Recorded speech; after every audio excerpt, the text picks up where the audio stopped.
नमस्कार. Next function बघूया. थोडं लेंदी आहे पण एक आपण डेरिव्हेटिव्ह केअरफुली काढत जाऊ आणि मग आपल्याला फायनल आन्सर मिळेल. So y is equal to काय दिलंय 1 plus sine square x square into 1 plus cos square x square. म्हणजे आधी तर u इंटू व्ही म्हणजे u डॉट व्ही आधी अप्लाय करायला लागेल. देन त्यांची जी काय डेरिव्हेटिव्ह त्या प्रोसेसमध्ये काढायला लागतात ती काढायला लागतील. काही ठिकाणी चेन रूल अप्लाय करायला लागेल. असं सगळं कॉम्बिनेशन असणार आहे. थोडंसं फक्त लेंदी आहे की हे फंक्शन आहे डॉट हे म्हणजे हे इंटू हे फंक्शन आहे. सो आपल्याला u डॉट v सारखा आधी अप्लाय करायला लागेल. सो y डॅश किंवा dy बाय dx मीन्स आता ह्याला फर्स्ट म्हटलं, याला सपोज u असं कन्सिडर केलं आणि ह्याला v कन्सिडर केलं तर u डॉट v प्रमाणे first into derivative of second असं आपल्याला लिहावं लागेल. So first means 1 plus sine square x bracket square this is first u into derivative of second म्हणजे D by dx of second काय आहे तर हे 1 plus cos square x bracket square पुढे plus first into derivative of second plus second means this 1 plus cos square x bracket square पण आहे cos square x bracket दोन्हींचे bracket square पण आहे into derivative of first means derivative of D by dx of 1 plus sine square X आणि bracket square. आता इथे बघितलं तर याचा आता डेरिव्हेटिव्ह काढायला लागणार आहे, त्याचे चेन रूल येणारच आहे, प्लस याचा डेरिव्हेटिव्ह काढायला लागणार आहे. देन ह्या दोघांचं मल्टिप्लिकेशन आणि ऍडिशन एवढं सगळा फुल लेंथ एवढं येणार आहे. तर आपण काय करूया ह्याची डेरिव्हेटिव्ह ही सेपरेट काढून घेऊया आणि नंतर ह्या इक्वेशन मध्ये आणून सबस्टिट्यूट करूया. सेपरेटली काढून घ्यायची आणि नंतर पुन्हा हे फर्स्ट इक्वेशन लिहून घ्यायचं. अदरवाईज तुम्हाला जर सोपं जात असेल तर इथेच हे सगळं कॅरी करायचं आणि ह्या स्टेपला जिथे जिथे डेरिव्हेटिव्ह आहे तिथे लिहत पुढे गेलात तरी पण चालेल. पण म्हटलं तसं की कन्फ्यूज नको व्हायला म्हणून आपण हा पार्ट काय तो सॉल्व्ह करून इथे घेऊया, हा पार्ट काय आहे तो सॉल्व्ह करून घेऊया आणि नंतर या इक्वेशन मध्ये सबस्टिट्यूट करूया. सो इक्वेशन नंबर 1 असं आपण म्हणूया. इक्वेशन नंबर 1 काय आहे y dash is equal to this. हे सगळं राहू दे इथे. आता आपण ह्याची व्हॅल्यू काय आहे ती काढू आणि त्या ह्याची व्हॅल्यू काय काढू आणि इक्वेशन 1 मध्ये सबस्टिट्यूट करू. So d by dx of 1 plus cos square x bracket square ह्याचा डेरिव्हेटिव्ह काय आहे ते बघूया. आता समथिंग स्क्वेअर आहे म्हणजे एक्स स्क्वेअर सारखा फॉर्म्युला आहे. Derivative of some bracket square म्हणजे एक्स स्क्वेअर सारखा फॉर्म्युला तो आपण कसा ऑपरेट करतो 2x म्हणजे 2 इंटू सगळा ब्रॅकेट जो काय असेल तो म्हणजे 1 प्लस cos स्क्वेअर एक्स. त्याला एक्स स्क्वेअर झालं तर x रेज टू n हा x आहे सपोज आणि हा n आहे तर x रेज टू n कसं येणार n x raise to n minus 1 but this is not x. Standard formula नाही म्हणजे चेन रूल प्रमाणे याचा डेरिव्हेटिव्ह जाऊन मल्टिप्लाय करायला लागेल. So into d by dx of 1 plus cos square x bracket square नाही हा कारण एक्स स्क्वेअरचा डेरिव्हेटिव्ह आपण ऑलरेडी आपण 2 इंटू एक्स असं लिहिलंय अँड दिस एक्स याचा डेरिव्हेटिव्ह आपल्याला पुढे जाऊन मल्टिप्लाय करायला लागेल. सो मल्टिप्लाय करेल is equal to 2 into 1 plus cos square x into याचा डेरिव्हेटिव्ह काय आहे ते बघूया. ब्रॅकेट घालूया कारण याला सगळ्याला मल्टिप्लिकेशन करूया. आता डी बाय dx आता इथे प्लस साइन आहे so algebra of derivative use करणार आपण. सेपरेटली आपण 1 चा डेरिव्हेटिव्ह आणि सेपरेटली cos स्क्वेअर चा डेरिव्हेटिव्ह इथे या ब्रॅकेट मध्ये लिहायचं. डेरिव्हेटिव्ह आत जाऊन घेणार आपण. सो 1 हा कॉन्स्टंट आहे त्याचा डेरिव्हेटिव्ह काय येणार 0. 1 चा डेरिव्हेटिव्ह 0 आला प्लस cos स्क्वेअर चा डेरिव्हेटिव्ह पुन्हा कसं करायला लागेल cos स्क्वेअर ऍक्टलाइज x स्क्वेअर चा डेरिव्हेटिव्ह असतो 2x. त्यामुळे cos स्क्वेअरचा डेरिव्हेटिव्ह काढताना किंवा आपण एक स्टेप लिहूया पाहिजे तर डी बाय dx ऑफ गरज नाही खरं cos स्क्वेअरचा डेरिव्हेटिव्ह आपण डायरेक्ट काढू शकतो ना. cos स्क्वेअरचा डेरिव्हेटिव्ह साइन स्क्वेअर वगैरे असं येत नाही काय येणार आहे आधी x स्क्वेअर सारखं ट्रीट करायला लागेल त्याला.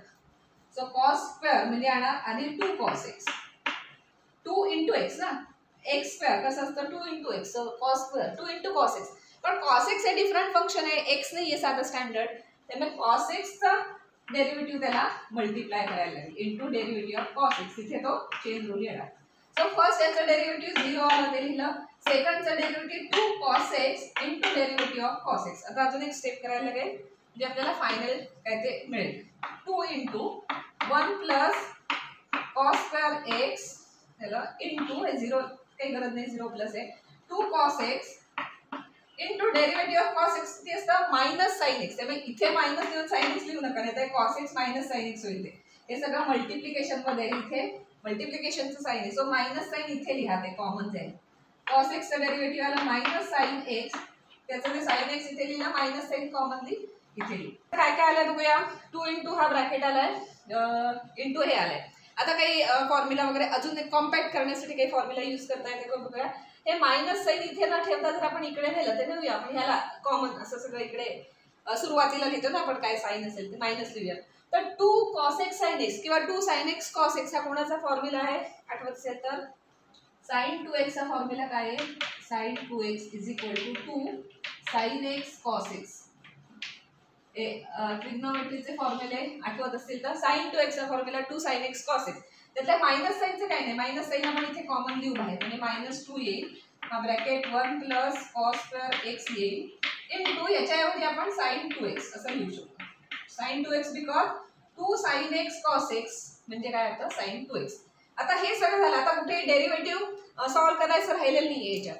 आपण हे जे डेरिव्हेटिव्ह काढायला घेतलं होतं त्याच्यात आता कुठेही डेरिव्हेटिव्ह असं हे राहिलेलं नाहीये, सगळे डेरिव्हेटिव्ह काढून वगैरे सगळं लिहून झालंय. सो ही सगळी व्हॅल्यू आली. कशाची व्हॅल्यू आहे तर derivative of 1 plus cos square x bracket स्क्वेअरची व्हॅल्यू आपल्याला मिळाली. ही जाऊन आपण इक्वेशन 1 मध्ये ह्या ठिकाणी सबस्टिट्यूट करणार. सो याला इक्वेशन 2 म्हणा. दिस इज इक्वेशन 2 की ह्याची व्हॅल्यू आपण ही आलेली आहे ती कुठेतरी लिहून ठेवू, कारण अजून एक व्हॅल्यू आपल्याला काढायची आहे, derivative of 1 plus sin square x. So he value आपण लिहून ठेवू आणि या दोन्ही व्हॅल्यू इक्वेशन मध्ये घातल्या की मग ते काय अजून मल्टिप्लिकेशन ऍडिशन वगैरे काय करून ते फक्त सिम्प्लिफाय केलं की आन्सर मिळेल. सो हे लिहून ठेव मी इथे जशी काय आले इक्वेशन 2 काय आले तर ह्याची व्हॅल्यू आले -2 1 plus cos square x into sin 2x. ही याची व्हॅल्यू आली ती नंतर आपण सबस्टिट्यूट करायची. इक्वेशन 2 झालं. आता इक्वेशन 3 आपण काय काढणार आहोत की हे जे डेरिव्हेटिव्ह दिलंय त्या डेरिव्हेटिव्हची काय व्हॅल्यू येते ती बघूया. So d/dx of 1 plus sin square x bracket square. आता लक्षात आलं तुमचं डेरिव्हेटिव्ह कसं काढायचं, सिंपल आहे. जसं ह्या ब्रॅकेटचं काढलं त्याच स्टेप येणार, फक्त कॉसच्या ऐवजी साइन येईल. 1 प्लस sin स्क्वेअर x चा स्क्वेअर आहे त्यामुळे हे 2x x स्क्वेअर सारखं आहे त्यामुळे 2x लिहिणार आधी, 2 into bracket 1 plus sin square x into काय असणार डेरिव्हेटिव्ह ऑफ जो काय आतलं फंक्शन आलंय वेगळं g फंक्शन gx आलंय हे x स्क्वेअर असतं तर 2x असं लिहिलं असतं, पण हा x नाही नुसता, त्या वेगळं काय त्याचा डेरिव्हेटिव्ह इथे मल्टिप्लाय करणार. So into derivative of 1 plus sin square x. आता त्याचं काय ते डेरिव्हेटिव्ह बघूया, म्हणजे 2 into 1 plus sin square x into bracket मध्ये लिहूया. आतमध्ये दोन टर्म्स आहेत, दोन टर्म्सचे डेरिव्हेटिव्ह काढायचे आणि हे जे आतमध्ये अल्जेब्रा ऑफ डेरिव्हेटिव्ह, पुन्हा derivative of this function plus derivative of this function असं आपण डायरेक्टली लिहू शकतो. डेरिव्हेटिव्ह ऑफ 1 कॉन्स्टंट फंक्शनची डेरिव्हेटिव्ह सगळ्यात सोपा फॉर्म्युला 0 असतात. सो कॉन्स्टंट फंक्शनचं 0 आलं प्लस sin स्क्वेअर x चा डेरिव्हेटिव्ह कसा येणार, sin स्क्वेअर आहे ना म्हणजे ते x स्क्वेअर सारखं ट्रीट करायला लागेल. x स्क्वेअरचं डेरिव्हेटिव्ह काय असतं 2x. सो 2 sin x असं आधी लिहिणार आपण. पण हे sin x काही x नाही ना, स्टँडर्ड नाही आहे, त्यामुळे त्याचं डेरिव्हेटिव्ह मल्टिप्लाय करायचं. So d/dx of sin x. Next स्टेपला त्याचे डेरिव्हेटिव्ह काढलं की फायनल आन्सर मिळेल is equal to 2 into 1 plus sin square x into 0 लिहायची गरज नाही, 2 sin x into derivative of sin x. Part झाले असतील फॉर्म्युला. आता cos x derivative of sin x is cos x.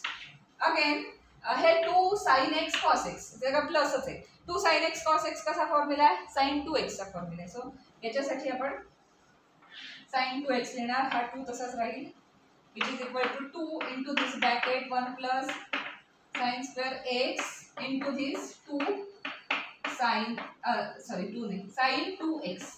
याच्यासाठी फॉर्म्युला घेणार 2 sin x cos x means sin 2x. आता हे कशाचं आहे इक्वेशन 3 मध्ये. इक्वेशन 3 मध्ये काय व्हॅल्यू काढली, derivative of this function is equal to this असं आपण लिहिले. आता इक्वेशन 2 आणि 3 च्या ज्या व्हॅल्यूज काढल्या त्या इक्वेशन 1 मध्ये सबस्टिट्यूट केल्या आणि सिम्प्लिफाय केलं की आन्सर मिळेल. So substitute put value of equation 2 in equation 1, value of equation 2 and 3 in equation 1 we will get y dash is equal to हा ब्रॅकेट तसाच 1 plus sine square x bracket square हा bracket तसाच derivative of this हे function equation 2 मध्ये काढले ते काय minus minus sign आपण इथे सुरुवातीला लिहूया कारण ते मल्टिप्लिकेशन मध्ये ना -2 आहे. सो मायनस इथे लिहिलं 2 sin 2x लिहूया आधी sin 2x इनटू हा ब्रॅकेट 1 प्लस cos स्क्वेअर वेगळं काही लिहिलं नाही फक्त थोडे अरेंजमेंट केली की मायनस साइन इथे लिहिलं तर हे मायनस हे आहे असं वाटेल मग त्याला परत एक ब्रॅकेट घालावं लागेल एवढं करायला नको म्हणून याचं जे सगळं मायनस साइन आहे ते सुरुवातीला लिहिलं minus into this bracket into ही सगळी टर्म sin 2x हा 2 आहे तो त्याच्यानंतर हा ब्रॅकेट सगळा 1 प्लस cos स्क्वेअर आहे तो आता हा 2 आहे तो सुद्धा कॉन्स्टंट आहे ना त्याला आपण जनरली कॉन्स्टंट सुरुवातीला लिहितो साइन आणि कॉन्स्टंट सगळे सुरुवातीला सो नेक्स्ट स्टेपला आपण त्याला सुरुवातीला प्लस हा bracket 1 plus cos square x bracket square into equation 3 मध्ये व्हॅल्यू काढली याची ती काय आहे 2 sin 2x into this bracket 2 sin 2x into bracket 1 plus sin square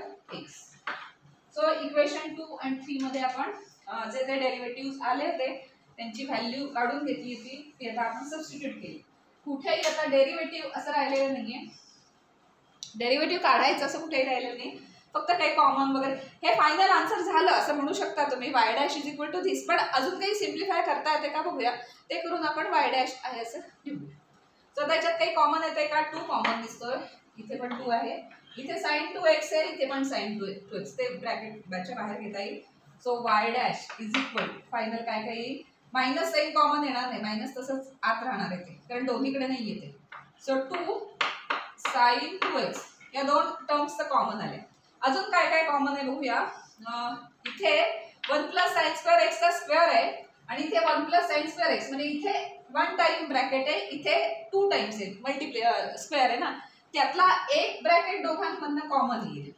म्हणजेच 1 प्लस अजून एक ब्रॅकेट कॉमन आला साइन स्क्वेअर x इथे स्क्वेअर आहे आणि इथे एकदाच आहे त्यातल्या दोघांमध्ये एकदा तो कॉमन येईल एकदा इथे तो तसाच राहील आणखीन काय कॉमन आहे इथे 1 प्लस cos स्क्वेअर हा ब्रॅकेट इथे एकदा आहे आणि इथे 1 plus cos square x square आहे त्यामुळे दोनदा आहे त्या दोन्ही याच्यातनं एकदा तो कॉमन येईल सो 1 टाइम कॉमन येईल 1 plus cos square x so हे सगळं कॉमन आलंय हा एक ब्रॅकेट दिस वन ब्रॅकेट 2 sin 2x हे सगळं कॉमन आलंय आता अनकॉमन काय काय राहिलं ते ब्रॅकेट मध्ये लिहू मायनस साइन अनकॉमन होतं ते मायनस राहिले बाहेर त्याच्यानंतर ह्या इथे 2 ब्रॅकेट्स आहेत आणि इथे 1 ब्रॅकेट आहे सो एक ब्रॅकेट इथला इथे राहिलाय 1 प्लस साइन स्क्वेअर x हा अनकॉमन ब्रॅकेट या टर्म मध्ये या सगळ्या टर्म्स मधनं हा एक अनकॉमन ब्रॅकेट इथे राहिलाय तो आपण ब्रॅकेट मध्ये लिहूया आणि प्लस इथे काय राहिलंय